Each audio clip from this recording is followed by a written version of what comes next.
Isang dasal para sa may matinding problema. Panginoon, inaamin ko sa iyo na nahihirapan ako sa mga dumadating sa aking buhay.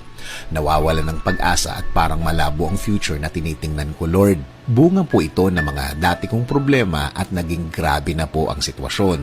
Kung sa sitwasyon ko ngayon ako titingin, mukhang mawawalan ako ng pag-asa. Lord, titingin ako sa dati nang nangyari sa aking buhay na minsan mo na akong iniali sa problemadong sitwasyon sa isang problemadong mga araw. At alam ko, Lord, this will happen again, that you will help me again, that things will be different because I know deep inside me that you are going to help me again.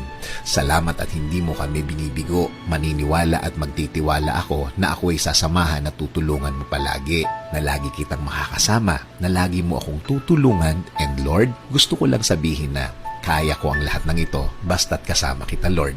Panginoon, ikaw na rin ang bahala sa aking pamilya.